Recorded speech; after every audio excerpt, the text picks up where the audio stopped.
Welcome into episode 525 of the Skate Podcast. I am Brian DeFelice, joined by Bridget Prue and Scott McLaughlin on this snowy, frigid January Monday morning here in New England. And guys, I don't know if you looked ahead to the weekend, temperatures in the negative teens. I'm seeing lows 0 and below, and then feels like minus 19, whatever. So Friday, Saturday, Sunday. Actually, I think it was Saturday, Sunday, Monday. Please, stay inside unless you really have to leave the house. It's freezing out this week. Unfortunate that the Patriots are going to be on the road for the AFC Championship. That'd be quite the spectacle if they were playing in Foxborough on that weather. And that is your skate pod forecast Yeah. from Weatherman Brian DeFelice. Just dangerously cold. I mean, that's no good. Yeah. But anyway, the Bruins are hot on the ice, right? How's that transition, Bridget? So they've won 6 games in a row. They've won 8 of 9, 5-2 over the Blackhawks. We'll talk about that game in depth in what we'll call the second part of this episode, because we're going to start off with the Rasmus Anderson trade to the Vegas Golden Knights. We talked about this last week, how he was linked to Boston, and he very much was. But I'll quickly say what he went to Vegas for, how things fell out with the Bruins, and then Bridget and Scott, I want to get your opinions on everything. So Rasmus Anderson goes to Vegas from Calgary for right-handed defenseman Zach Whitecloud, defensive prospect Abram Wiebe, if I'm saying that correctly, a 2027 first-round pick, and a 2028 second-round pick that is conditional. I believe that could become a first-round pick if Vegas wins the Cup this season. I think Anderson was 50% retained.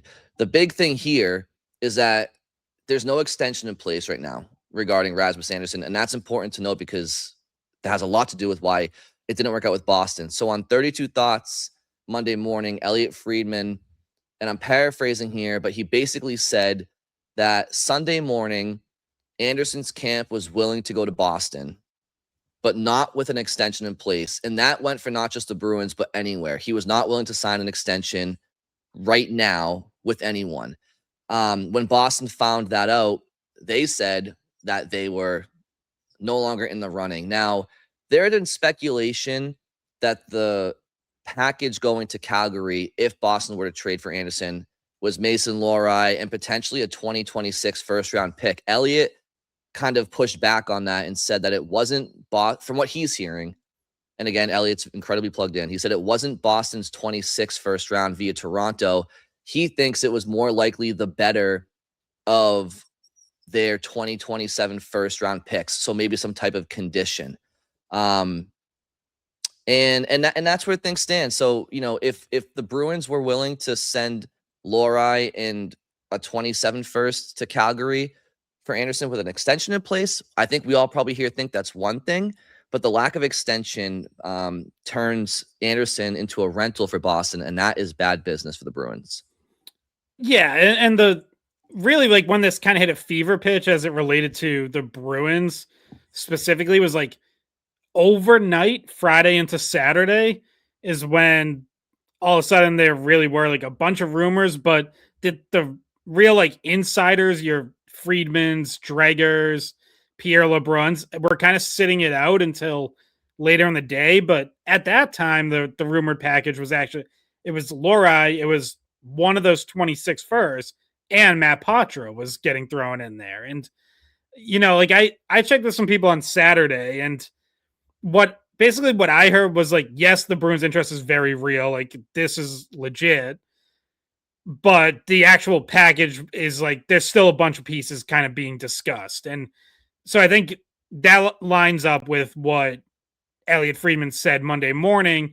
I had not heard that like it would have definitively been a 27 first round pick instead, but I had heard that like it wasn't necessarily a 26 first, that there were different picks from different years being discussed with different conditions. There were different potential prospects or players being discussed, depending on what like if it's going to be this pick, maybe there's a better prospect included. If there's not going to be a prospect, it's just Lohrei, like maybe it's a better pick, like those kinds of things. But yeah, and what Elliott had reported on Saturday night on Hockey Night in Canada was that the Bruins were the only team that had been given permission to discuss an extension with Rasmus Anderson, which it was a big step, right? Like that gives them, in theory, an edge over everyone else and really signaled how close they were on this. But then, yeah, when you get that news Sunday morning that Anderson was not going to sign an extension with anyone, yeah, that's the end of it for the Bruins. They had no interest in this trade without an extension in place, which obviously is smart. Like we've said that all along. I've been adamant. Like they should not be trading for rentals. Like it's just not the season for them to do that. If they've been able to agree to an extension and Anderson wanted to come here with that in place, that would be different. But once that part of it fell through, yeah, they were out. I think a couple other teams were out or maybe reduce their offers. Vegas was willing to still be aggressive without an extension in place. And my guess is he's going to eventually extend with Vegas because there was a lot of smoke around there over the summer between Vegas and Anderson, and even going back to last trade deadline. It seemed there's been reporting that like that's kind of a preferred destination for him. So my guess is those two sides are going to eventually get something done, but they were able to make they were willing to outbid everyone without having that guarantee. Yeah, and the Bruins aren't in the place to do that right now. Just obviously Vegas is a playoff team that thinks they can win the Stanley Cup this year, and the Bruins we're hoping to get Anderson, and that would give them a better chance of making the playoffs and a better chance of, just being a playoff team again, not necessarily the next level of cup contender. So it makes sense. I mean, Scott, do you know did he have any trade protection? Like, could he have vetoed going anywhere if they decided like, hey, you're shipping out to, like, because it seems like maybe the interest was like his landing spot that he hoped for was Vegas, and therefore maybe that's why he said no to, to the other offers, and knowing that or that's why he said no to the extension anywhere else, because he just didn't have any interest in like living in this area or playing for certain teams. And so he knew that then those offers would come off the table and kind of give Vegas the fast track to getting him. I don't know. Did he have any protection, or? He had a 6-team no trade list. So that's pretty my guess is that every team they were talking to was not on that list. Yeah. So that's actually really limited. I thought that most of those were much bigger numbers than 6, but no, and I don't know if that had like, was that more teams earlier in the contract? Like I don't know all the details, but that's what it was this year on the final year of the deal. And what's interesting too is like if you were to go to Boston without an extension, which by the way, as Scott said, none of us here, and clearly the Bruins themselves, no Bruins fans would have condoned that given the Bruins organizational point right now. But let's just say he did come to Boston without an extension in place. I think there's a small chance that he would have gotten here and had Boston fever, maybe enjoyed the European element of the city. He has 3 or 4 fellow Swedes on the team in both Lindholms and Victor Arvidsson, and even some friends who aren't countrymen like Nikita Zadorov, who's a former teammate of his in Calgary. Like there are some connections there where I'm sure he would have came to Boston and enjoyed it and maybe said, you know what, this place is a place worth extending in. But that's not a risk the Bruins were willing to take, and nor should they have been, because to your guys' point, Anderson clearly wanted to go to prom with Vegas. Could he have been convinced to go to prom with Boston long term? Sure, but to Bridges' point, like it was his preferred destination. So if you're Anderson, if the Bruins were a big time cup contender, would Anderson be willing to move cross continent for 3 months in a deep playoff run? Potentially. But considering the fact that the Bruins are a bubble playoff team, I don't really think he had an interest in moving across the continent for what's probably going to be a season ending in defeat, and then having to go to Vegas afterwards next season or over the summer. So I just thought he think he probably wanted to go there now. Yeah, Yeah, he would have come to Boston. Like I think Elliot said that. I don't know if it was on hockey. I don't know Well, where he said it, but at some point, like he would have come, but he would have left after, like, you know what I mean? Like once well, free agency hit, like it yeah, I doesn't mean, sound like he wanted to be here. yeah, I mean, maybe like the fact that he was willing to discuss an extension with them because like they did talk. I would say indicates he had at least some level of interest in Boston, right? I don't think it was like Vegas was the only place he wanted to go, or you know, it's just ultimately he decided he wasn't willing to sign an extension without testing the waters first. So like that's which is well within his rights. But So are you I saying never got the impression that like he didn't like Boston or didn't want to come here. So are you saying that it's more has to do with the Bruins didn't offer him a contract extension that was enough money that he thought he deserved, or? I think it's fair. I mean, obviously they couldn't come to an agreement. I think everyone has a price. Like if the Bruins had offered him 8 years, $10 million a year, I'm pretty sure he'd be a Boston Bruin right now. But obviously they weren't going to offer that. I don't know what, I don't know what their best offer was. So like I won't even guess. But there were projections out there of like 8 years, 8 million a year, something like that. Like that seems reasonable. But if it's not, if it doesn't blow him away, then he has every right in the world to say, "No, I'm gonna hold out and see if there's something better, whether that's from Vegas or as an unrestricted free agent this summer." Well, do you think too, and we don't know what the conversation was like in the room, but if you're in an extension talk with someone and they're just, reiterating that it's really, to me, it's about, I want to go to free agency. I want to see, like, I want to get the offers and then I'll decide at that point. Like, does that not give a general manager the impression that, this person doesn't necessarily want to be part of what we have, and it find it like a bit insulting, like, hey, he doesn't really want to be a Boston Bruin. Like, we want to bring in players that want to be Boston Bruins and they fit in and they see the team and they think, oh, that's where I want to be. Like with Nikita Zadorov and with some of the other guys that they've brought in, it's like, no, they wanted to be Boston Bruins, and this guy was like, you know what, I don't really know what I want, and that also might have been a deterrent for just not being the right fit. Yeah, I think it's more that second thing. I think it's probably like I don't really know right now exactly what I want. Like I'm not. Maybe eventually if he got here, like Brian's saying, like maybe eventually he's like, yeah, you know what, I like this group, I like this city, I like the organization. All right, this is where I want to spend my next 8 years. He just wasn't willing to commit to that before ever setting foot on the ice with the Boston Bruins. Like remember, like Hampus Lindholm did that, right? When the Bruins traded for Hampus Lindholm, that extension was done before he even landed in Boston, before he ever even walked in the building. That was just a blind trust that Hampus Lindholm had that, like, yeah, this is where I want to be, and I don't have to go play with them for a month before I know. Yeah. Rasmus Anderson just didn't have that feeling, and like that's fine. Like I can't blame a guy for that. So would you guys like to talk about some of the potential effects that this could still have on Boston going forward? Because Elliot Friedman mentioned again on 32 Thoughts that he feels like Zach Whitecloud, who obviously went from Vegas to Calgary in this trade, stylistically plays like a Bruin, could be a good fit with the Bruins. And he's wondering if maybe Calgary picks up the phone and calls Boston and says, hey, listen, we know things didn't work out with Rasmus, but here's Zach, who's a right-handed shot defenseman.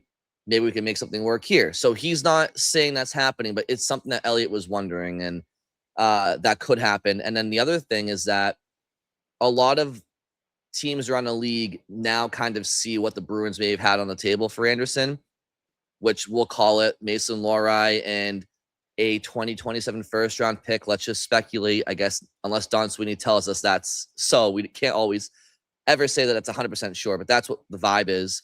And that since other teams around the league are kind of seeing the Bruins' hand now, they could be saying, we might like Mason Lohrei in a 27 first. Let's see if we have a player on term that could interest Boston and maybe fit one of their needs. So while the Bruins missed out on Anderson, it's possible that the butterfly effect from their negotiations could still have some tangible impacts later on.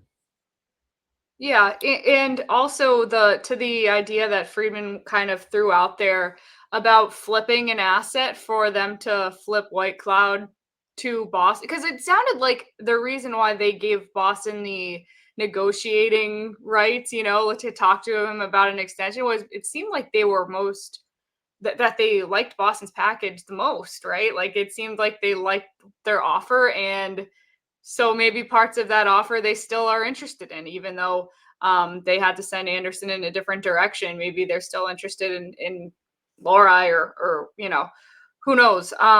So maybe flipping White Cloud to Boston for part of that deal, not obviously the same amount, still interest them to get a little bit of whatever it was that they wanted. So whether that be another pick or whether that be Lohrei, it seems like, yeah, like you said, people know the Bruins are in the market for a right shot defenseman now.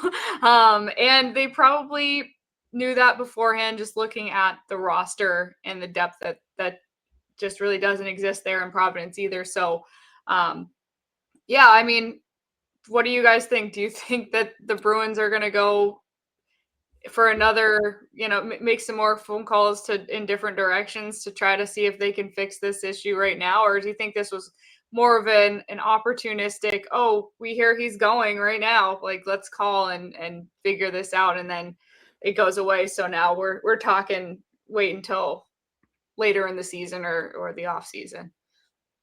Yeah, well, I mean, Calgary certainly forced everyone's hand on Anderson. They made it very clear, like, he's getting traded before the Olympics, so send your best offers now.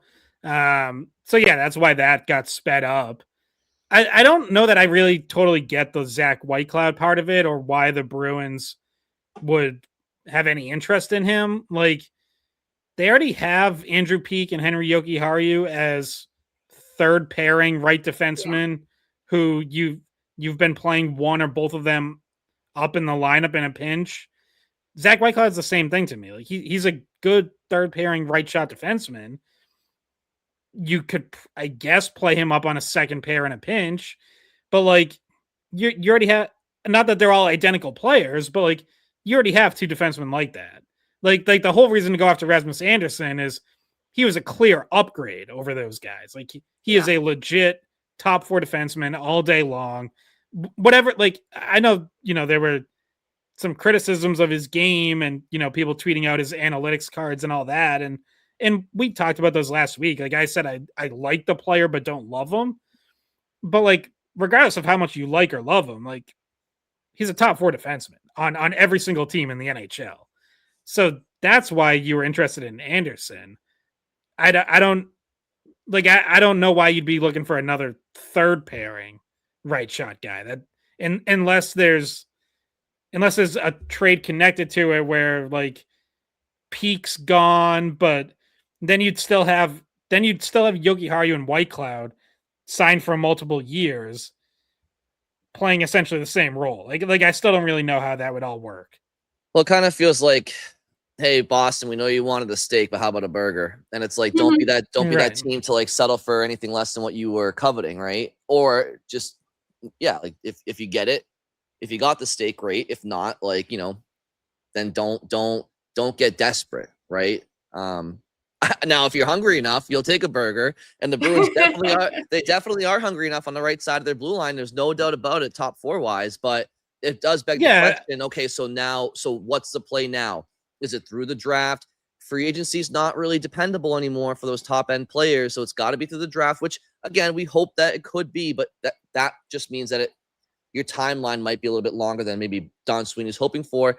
But there could always be something going on that we don't know about. I believe I heard somewhere recently, I forget where, so shame on me, but that all 32 GMs in the league are on a group chat. Like, they're all boys. They've all known each other forever. They've all played together some way, somehow, or they've worked together. So they all know each other. All it takes is for a text to be like, hey, what do you think about this guy for that guy? Because this guy's not happy and we're kind of done with them, but he could be good. Like, you know what I mean? So things could pop up at any moment.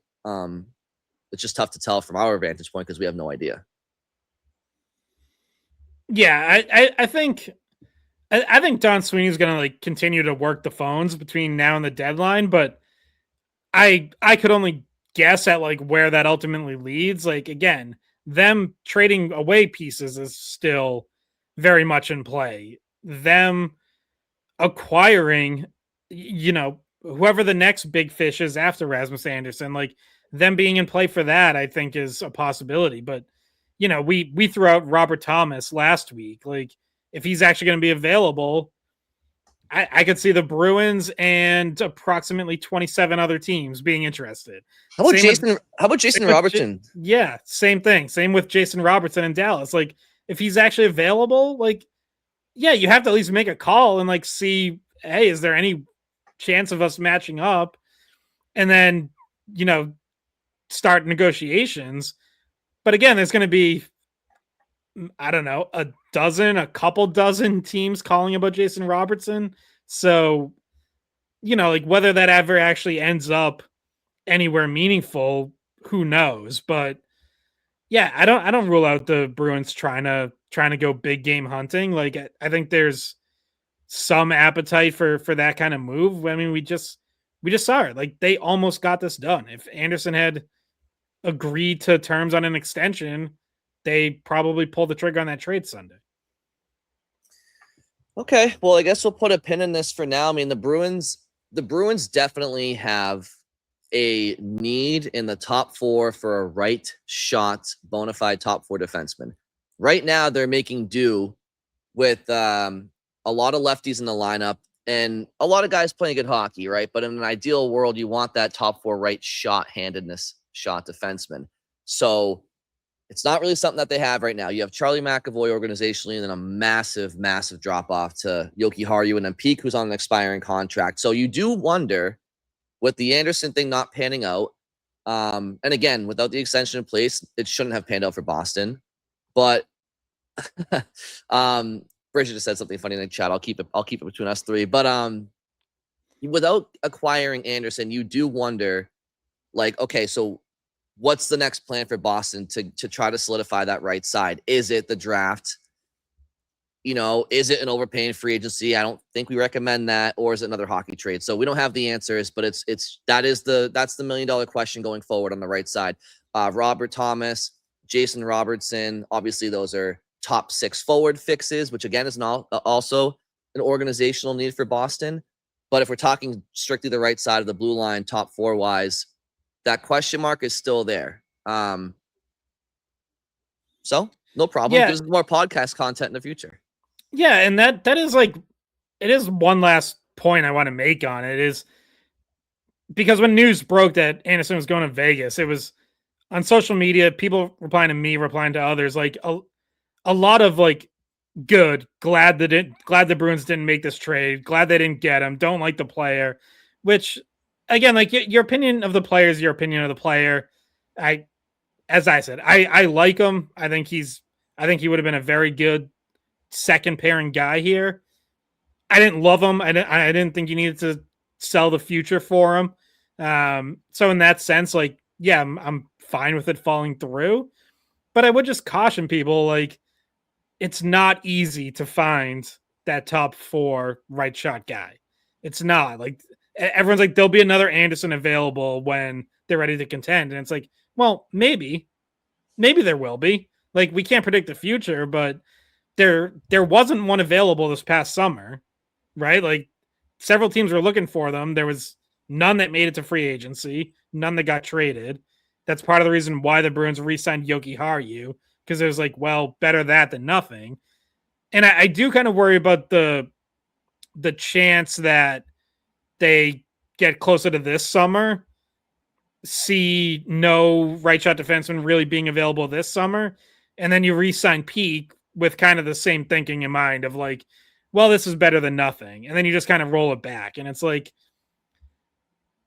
that's just a very temporary plan. Like it just doesn't, at some point, whenever it is that the Bruins are ready to really try to win again, like it is a hole that's going to have to be filled.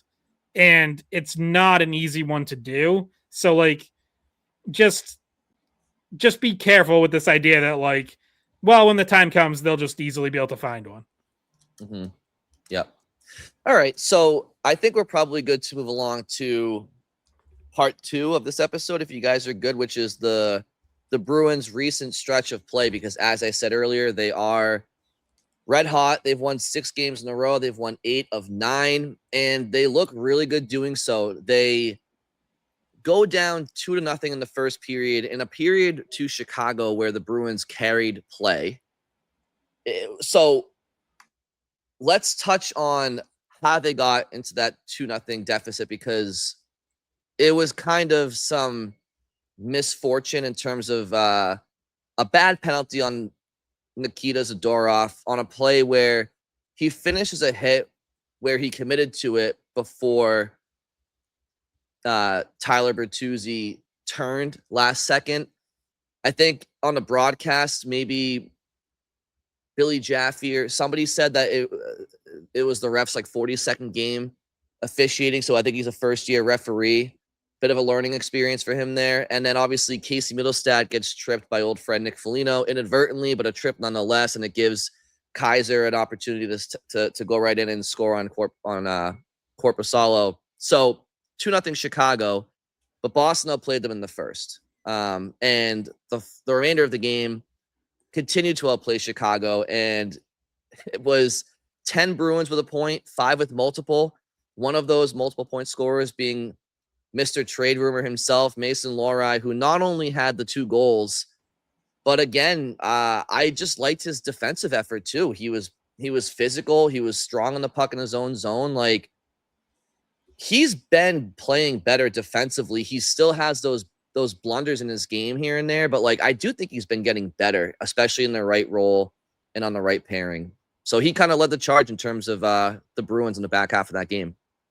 Yeah, it seemed like it was shaping up to be one of those weird, like, perfect moments of like, if the Bruins were to trade him immediately following him scoring 2 goals, it's like, well, what would people have said if he was then shipped out for Anderson, and they're like, would you second guess it after the kind of game that he had, or would you, it just seems like the fan base might not have been quite as on board if it came immediately following such a good performance by him with his 2 goals and with his sister there, and like all the families were on, like, they're in the middle of a siblings trip. That would be real awkward to trade someone halfway through the trip. Like, does their family continue the trip? Like, what goes on there? And she was all over the broadcast. She was on I think her name was Zoe.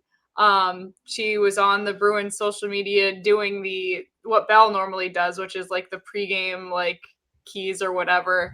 It's like a 60. It's like 60 seconds of information. And yeah, so she also did the opening lineup in the locker room. Yeah, and her and Charlie McAvoy's sister did the B60, and then yeah. So she was having a grand old time, and then her brother scores twice. It was just a good day for those 2. And yeah, it was also Mason Lohrei's birthday. He turned 25. Yeah, like, trade him on his birthday. That would have been just not good. Yeah, but really good game for him, obviously. And yeah, I'm glad, look, I try to be unbiased media. I'm just glad the Bruins won that game so I don't have to rant about the refs for 10 minutes, because yeah, both of those that call and the non-call are just like, just baffling, just bad officiating. But yeah, the Bruins just stuck to it. Like you said, that they, even being down 2-0, so especially at 5-on-5, they outplayed Chicago in the first, and then just kept it up in the second and really dominated the second, took control, scored 3 goals. Charlie McAvoy gets it started, a nice pass and play where he helps start, him and Elias Lindholm help start the breakout, and then McAvoy ends up finishing at the other end. He continues to just play great hockey. And then you get the first Lohrei goal off, and again, another nice pass and play from Hampus Lindholm after Zacha had wheeled around the net, made a nice pass back to Hampus Lindholm, who then finds Lohrei, and then tack on a third before the intermission from Victor Arvidsson. So Yeah, look, the Bruins are just they're playing good hockey now, and like have been for a while. They're beating teams 5-on-5. Like they're not just relying on great goaltending and special teams, which had largely been their formula earlier in the season, and I think still has to be part of the formula. But like now their 5-on-5 play has been better during this winning streak, and that's that they found some pairings that work. They found line combinations that work. The second line of Middlestad, Zaka, Arvidsson, I think it's now 7 straight games with a goal for them. And seven straight games at 5-on-5. 7 straight games with a goal at 5-on-5. Now, Arvidsson's numbers, he's on a 7-game point streak and he has 10 points in his last 9 games. And he's like plus 10 or something in that time. I haven't done the math on that yet. And to add to that, and sorry to cut you off, Scott, Middlestat points in 6 of his last 7, 1 goal, 6 assists, 7 points. And Pavel Zacha, he had 8 5-on-5 points in his first 41 games this season. He has 8 5-on-5 points in his last 7. So, when you talk about not only relying on special teams throughout the stretch, Scott, and if their 5-on-5 play being a big he's one of the biggest reasons, like that line in particular, 5-on-5 generation and production. It's good to have it obviously from your bottom 6, especially on occasion, but you need it from your top 6. You just do. So I feel like Pavel Zacha, all 3 of them, really, you can look at their numbers as a line over the last 7+, their individual numbers, and especially at 5-on-5, and it's admirable. But it's also kind of like what is expected. Like I feel like we're quick to kind of give them praise because it's Middlestat and Arvidsson, and like they were kind of like wild cards and question marks heading into the year, not bona fide.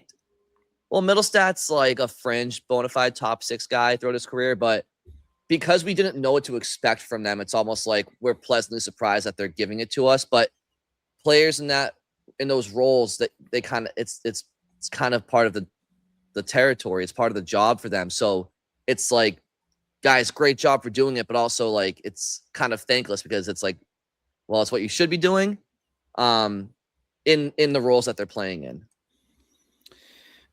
Yeah. But like they're above and beyond even that, right? Like it's like we'd probably be impressed if they're just playing well and giving you good efforts every night. It's like they've legitimately been one of the best lines in the NHL for a while now. Like we went through the 5-on-5 numbers on our last podcast, but they're now plus 13 on the season, 4th best among all lines in the NHL. The last 7 games, so this 7-game goal streak for them, not 9-2 with them on the ice. Bruins outscoring teams. Like it's beyond just playing well. It's like they've been like legitimately dominant here lately. Like it's crazy. And then you add on what the top line's doing. Husnudinov, Lindholm, and Pasternak. They score twice, right? Like they set up the McAvoy goal, and then Husnudinov scores the final goal to cap off the 5-2 win. Well, their time together now, they're up to 92 minutes playing together at 5-on-5. Bruins have outscored opponents 8-0. Like they've been dominant. And again, like if you could dive into the underlying metrics, it's not as dominant. It's like, I think they're like 54% expected goals or something, but like it's still in the plus. It's like they're still playing positive hockey, even if there's probably some regression, right? Like they're not going to shut out opponents for the whole season. It's not going to go 8-0 all the time, but like they're playing good hockey even beyond those dominant numbers. Yeah, you can tell that Pasternak you can tell that chemistry and trust, and that they're both equally important, but none more important than trust, is building between him and Husnudinov. And I think it's because of Husnudinov's, he knows that Husnudinov is going to bust his ass to get from point A to point B. He knows he's a smart player. He's creative. He's shifty. He has offensive skill. Yes. But that goal that Husnudinov scored at the end of the game, it's like David's all alone. It's like 1-on-4. Yet whether it's the eyes in the back of his head or just his institutional knowledge regarding his new line mate throughout this season, he knows that Husadinov is going to be at the net front somehow. And you see it in all three zones. You see it in the D zone, you see it in the neutral zone, and obviously the offensive zone. It's good for him to have a high motor guy that's willing to put all that work in. And as far as the second line, just quickly, because I've said it before, I was wrong about that line. I was skeptical of that line heading into the season, especially with Middlestad at center. I felt better about that line with Zacha at center, but I was still skeptical of the mix of players. And Scott, I quote tweeted you this, over the last few days saying just as much. And I want to give somebody a shout out. Well, their handle is just the letter X. But they said to me in response, Mark Pavlich, John Harrington, and Buzz Schneider, sometimes the sum of the parts is greater than any individual part. It just works. Now, if we can figure out how to get, okay. So he goes on to talk about Geeky, but it is true. Sometimes there are lines that, like, the individuals, they're unsuspecting, but for some reason, as a trio, they just mesh. And I think this is one of those examples. Yeah, well, they've certainly been on a tear, and I feel like Zacha has set up a lot of really nice plays, and he's also, we know he's got a great shot, and we've been seeing that come to life too in this last, we'll just say 7 games, but I think it probably dates back more like 10 games that they've been really noticeably at this level that we're talking about. So, yeah, I think Zacha has a lot to do with it there in the center, and I think he now knows how to play with those two guys, and that helps a lot. Yeah.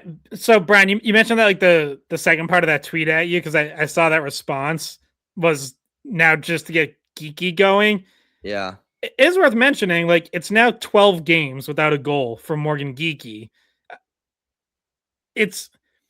I'll answer. I'm gonna ask, like, are you guys worried? And I'll answer my own question first, which is, like, yeah, you definitely have to get him going again at some point, but the fact that they're getting so much scoring elsewhere kind of makes me, like, not worried. You know what I mean? Like, yeah, if they didn't have other guys stepping up, I'd be like, okay, they really do need Morgan Geeky to get going here.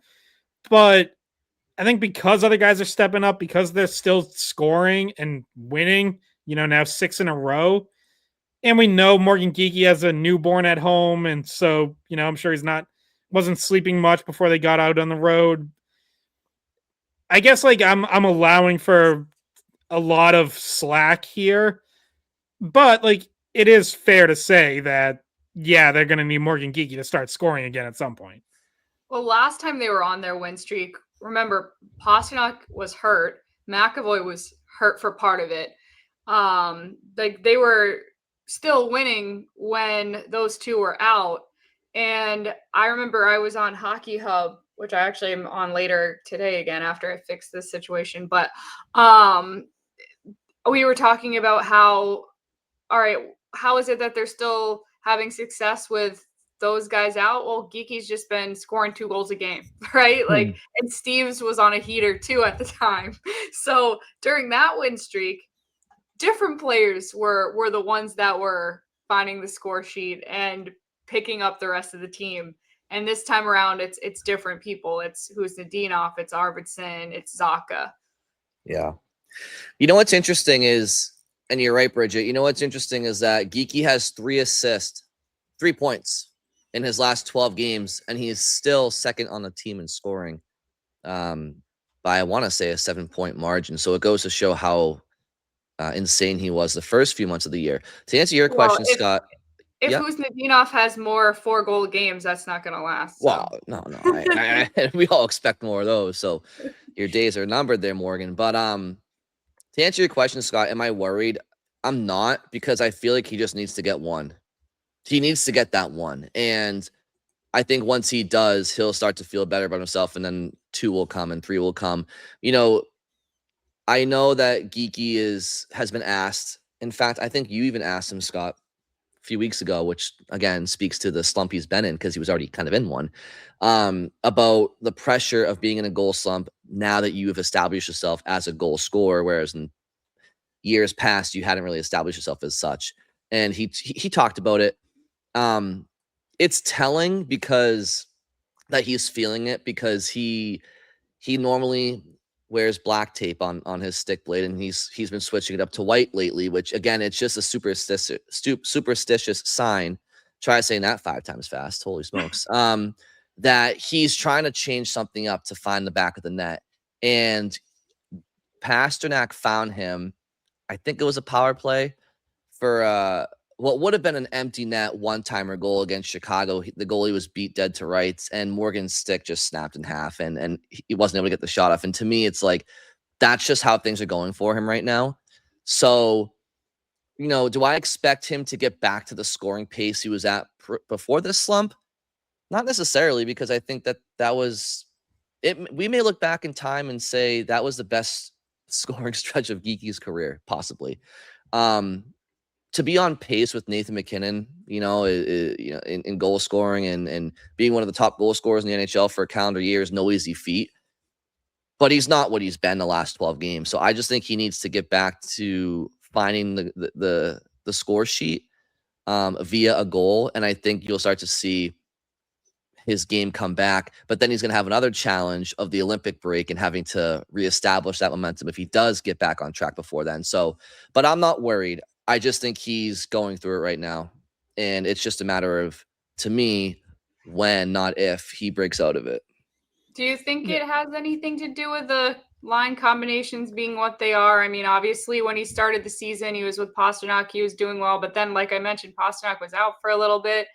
And he was still scoring with I believe Steves was on his line at the time, and he had found chemistry there. So it's these combinations are working for the second line, so you're not going to break that up. It's working for Pasternak and Kuznetsov, so those two probably stay together. They've rotated other guys in and out of that line, but Kuznetsov and Pasternak, I wouldn't take them apart at this point. So Geeky, I don't know. Do you guys think that has something to do with it, or is this more of an individual thing? I think it's more individual. Like, I mean, Morgan Geeky's best stretch at 5-on-5 this year came with Elias Lindholm and Alex Steves as his line mates. Like, Pasternak wasn't even on his line. So, and he has Steves now. I think Steves has gone a little quiet too, right? Like he's been a little streaky. That's, again, like you expect that, right? Like he hasn't established himself as a full-time NHLer yet, so he's kind of going through this for the first time. But no, I don't really think the line combination has a ton to do with it. I think I would still like to see Morgan Geeky shoot more. I think there have been times he's passed up a couple of looks, and if you're in a slump, like sometimes just kind of firing away can help you get out of it. He has not had more than 3 shots on goal in any of these 12 games, and he's had 2 or fewer in 9 of them. And like, he's never been a volume shooter like Pasternak, or even like Victor Arvidsson, a couple games ago had 10 shots on goal. Like, I don't think we're going to see Geeky doing that, but you got to mix in some 4, 5, 6 shots on goal games. And, and he has hit some posts and crossbars. So Brian mentioned the broken stick. Like, there's an element of being snake bitten, but I'd also like to see him like ramp up the volume of shots a little bit. And I think he can do that on the line that he's on. Yeah, he's absolutely been around it. That there's a few posts, and there was one of them, was it last game or 2 games ago, where it was like, okay, those are going to start falling for him at some point.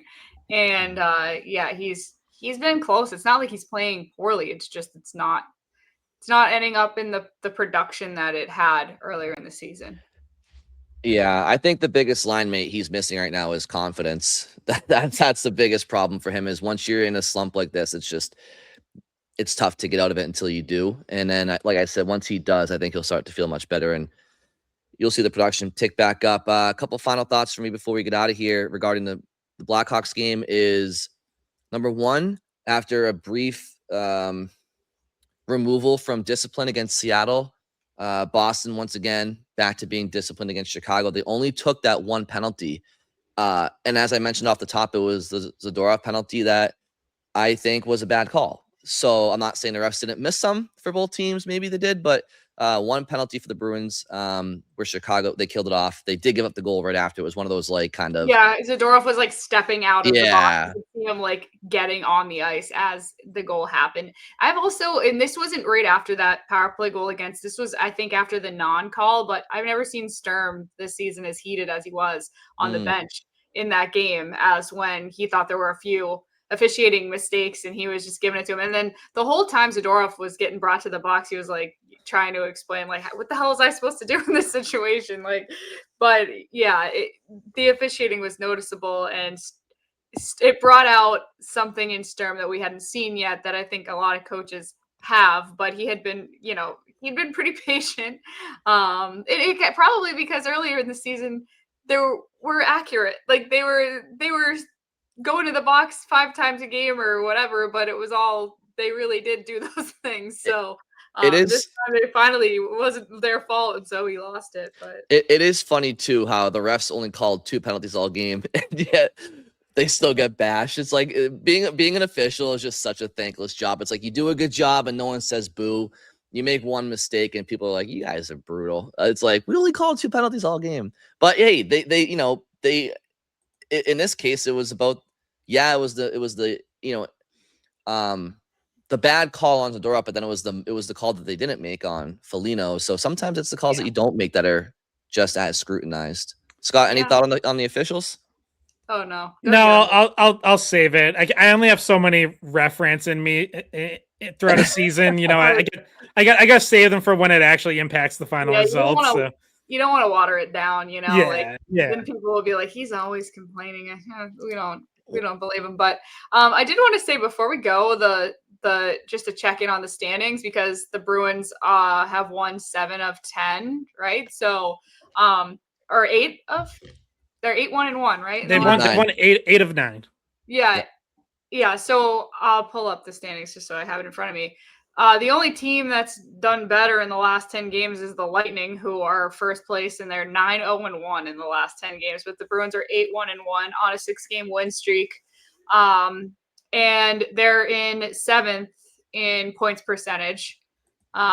So that's inside, even with points percentage. And then they're a wild card team. Yeah, I think they slipped back to 8th on points percentage. Oh, did they? All right, did the math wrong here. But there's so they're a wild card team in both points and points percentage. And obviously being on a 6-game win streak helps with that.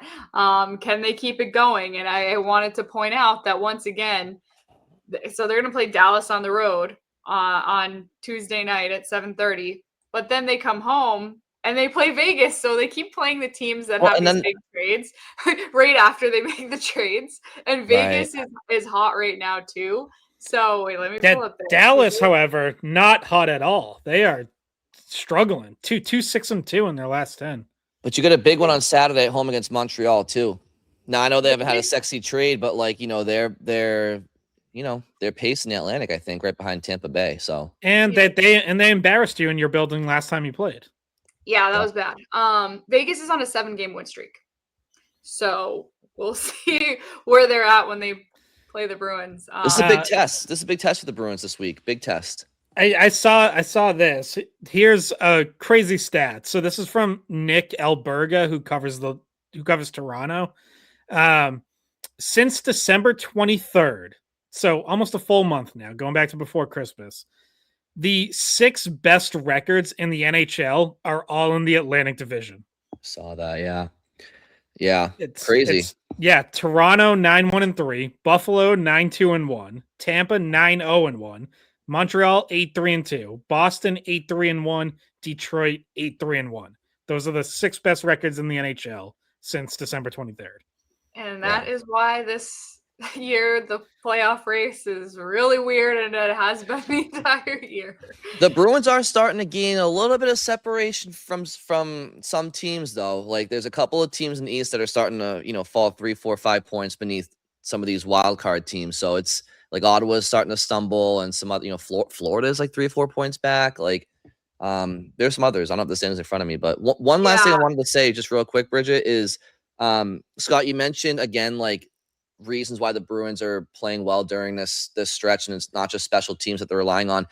They've been getting production from the back end. And I know Lohrei was an example of it against Chicago. McAvoy scored. He's had, I think, 2 or 3 goals in his last handful of games, or certainly at least 2. Lindholm scored in a recent home game. So Peak has scored recently. I think it was in a losing effort, maybe against Calgary, dating back to end of December. But anyway, they're getting more production from the back end, which is something that, they didn't have much of at all for much of this season. Yeah, McAvoy during this 9-game stretch with 8 wins in 9 games, he has 10 points and is plus 11. Yeah.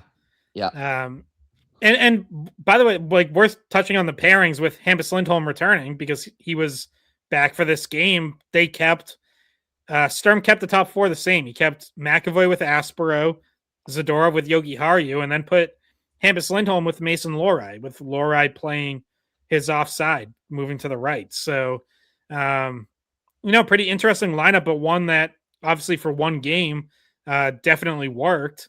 I thought Lindholm and Lohrei both played well. Technically, Hampus Lindholm ends up a -1 and is credited with being on the ice for 2 5-on-5 goals against. But as we mentioned, one, the play should have been blown dead for a penalty, and one came a second after a power play ended that he was out there killing. So that's kind of a tough -1 to take, but I did think he played well, though. Mm-hmm. If the season were to end right now, Nessen's 7th player award, Kuzi, Aspero, Minton, I mean, that is as much of a pick-em as I think it's been in a long time for in terms of a Bruin that has gone above and beyond expectations. Those 3 players, you want to talk about story, like, will the Bruins make the playoffs? Will they not? Will they sell at the deadline? Will they not? Will they have a top 10 pick? Those things will all work themselves out. You want to talk about storylines that you can take going into next year outside of those things. The emergence of those 2 young forwards, because Kuz is only 23 and Minton's only 21, and he plays like he's 31. And then Aspero, again, it's like he's a great story, but he's been such an impactful player. And, he's not 32 either. He's 26. So it's like if you found him going forward, you sign him to a 2-year extension, you're talking about somebody you've still got 3-4 seasons before he hits 30. So those are storylines that are worth highlighting in terms of like what were positives this year. Maybe some playoff experience becomes another one. But if it doesn't, like, you want to find stories that matter outside of like draft positioning and shit like that. Those 3 guys look no further. Yeah, and we put out a poll just to ask people who they thought the 7th player award should be, and Minton ran away with it. But like now, I feel like if you put Aspero and Huznadinov in there, it'd be closer because I think we had Kastelik and Steves. Yeah. So like now change it to those 3. I feel like it might be a closer conversation, but those 2 are tier 2, I would say now, and the other 3 I would say are, like I said, they're neck and neck. You got the ribbon there, and it's a photo finish. I think it's gonna be a photo finish. We'll see who emerges as the time goes on here, because there's still like 35 games left, 34, but yeah, maybe more than that. But anyway, wait, before we sign out, we didn't talk about the most viral hockey clip of the entire weekend since we left. Okay, set it up, because this actually, and Bridget, I'm sorry because I know you have to be somewhere, but get that fashion segment banner up for a second too, because it coincides with this highlight. Or Scott has it. Bridget, set it up. Set up the moment. What happened? Oh, hold on.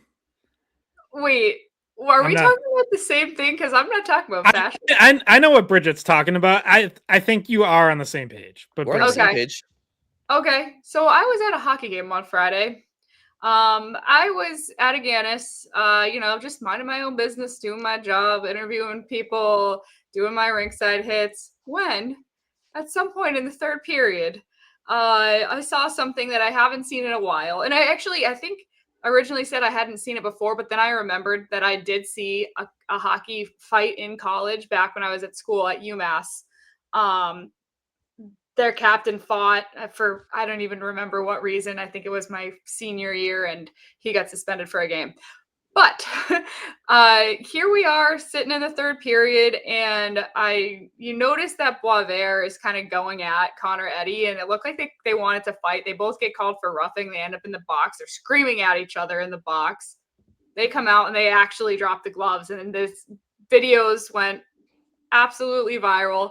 I was sitting there and I was in such shock that I didn't even like get my camera out, and like I didn't even get my phone out in time. My jaw was just on the ground. I'm like, what am I watching right now? Did you interview him before the game? Was that your Instagram story? Were you interviewing the kid who ended up getting in a fight later on? No, that was Conrad Fondrick, who I interviewed before the game. No, that would have been crazy, but no, I've only interviewed Boisvert once earlier in the season. But he is their top line center. And he's a first round draft pick of Chicago. I saw everyone saying like, oh, they got a good one. I'm like, I don't really know what this was. Like, was this like a good thing? Because I don't think I necessarily took it like that in the moment. I think it was just two guys that got mad at each other. Yeah, here's other and whatever. Like, right. It's like, here's the thing. Like, it went viral. People loved it. The crowd loved it. I saw Norm Bazin after the game, UMass Lowell's coach, say like, I didn't see anyone leaving their seat. Yep. And there are people who support the idea of like legalizing fighting in college hockey. However, it is not legal now. It comes with an automatic game disqualification. Both guys ended up suspended for 2 games. Well, my take on this, as it relates to Sacha Boisvert, is this was not very smart at all, because BU is on the outside looking in for the NCAA tournament, needs every win they can get. And he's now going to miss 2 games against Providence, who is also an NCAA bubble team. Like, this is a huge series coming up, and now BU doesn't have the number 1 center. So, yeah, very entertaining. Congratulations to everyone. Potentially, like, season killing for BU. Like, this could be, like, devastating for them. So, but here's the thing, Scott, and I think, I think they'll be fine without him, honestly. I think their depth at forward right now is pretty good. They got some guys back from injury, and McLaughlin, not related and not pronounced the same way as Scott. He was their extra forward. Someone's got to set this kid straight. Whereas earlier in the season, yeah, I've asked him. He says it's McLaughlin. So earlier in the season, he was their top line center, and now he's their extra forward. So you can just put him back into regular. Yeah, no, you're right. Like Lawrence too. So. Right, like BU does have depth. BU has also still been struggling, even with that depth. Like my point is just they need to win games, and they are better with Boisvert in the lineup. Yeah. So now they're not going to have that stuff.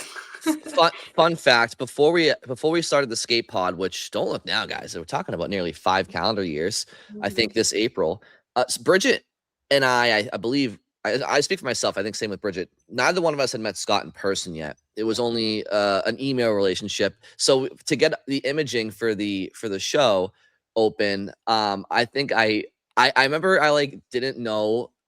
I thought Scott's last name just was McLaughlin because I heard Scott on something and the person introduced him as Scott McLaughlin. So I was like, oh, I guess it's McLaughlin. And so I told the imaging guy, like, like the the guy who reads like the prophetic spelling.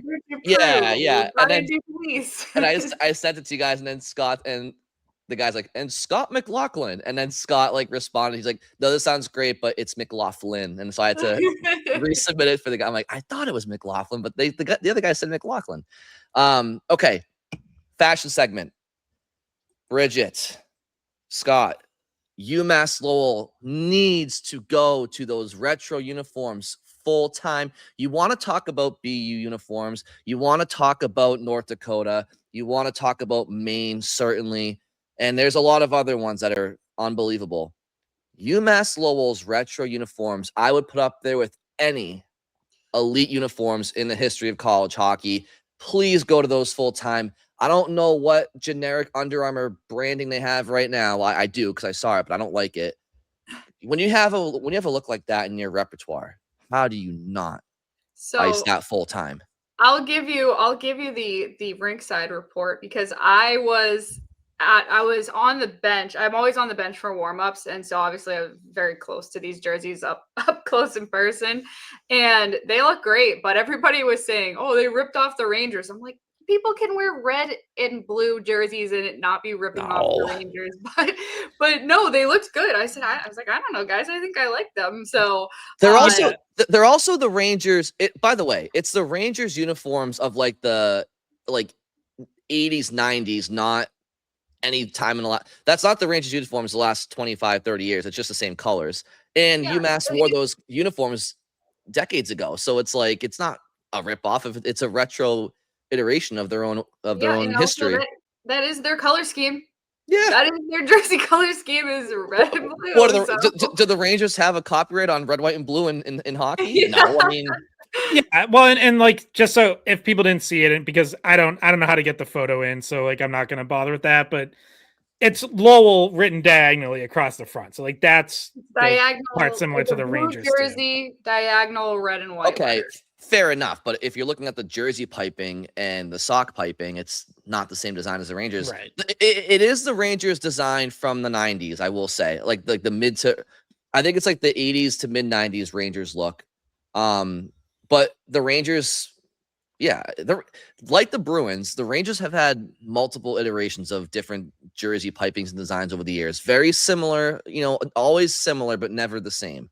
The Rangers have had the same piping and jersey designs, I would say, maybe since sometime in the late 90s, right? So we're talking about, nearly 30 years. But anyway, yeah, back to Lowell, full time, go for it.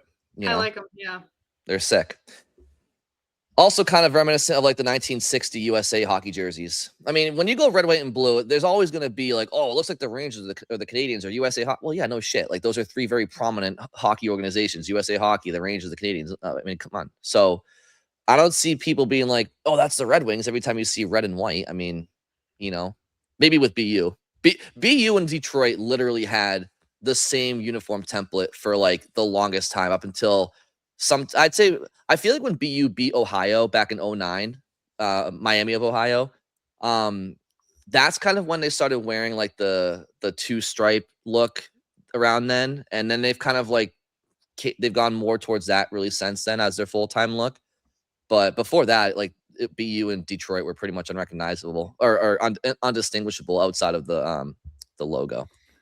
Yeah, and I don't think Detroit had any terrier claws in their helmets over the years either. But no, but BU's only rivalry when it comes to fonts and stuff is with Baylor University, because BU has like hats that look similar to the way Baylor writes BU, but it's like, but they're not even remotely the same colors. Baylor is green and gold. Like, anyways. But yeah, I agree. Like Lowell should use those full time. All right, love it. We'll put a pin in it and discuss fashion later on. Thank you all very much for listening. Enjoy Bruins Stars Tuesday night. We'll be back here Wednesday morning to talk to you all. Take care. Hey guys, thanks for watching the Skate Podcast. If you want to see more of our videos, visit our playlist. Not in front of a screen. You can listen to us on Spotify, Apple Podcasts, or wherever you get your podcasts. Don't forget to follow us on social media. And if you enjoyed this video, please don't forget to give us a thumbs up, subscribe to our channel, and leave a comment.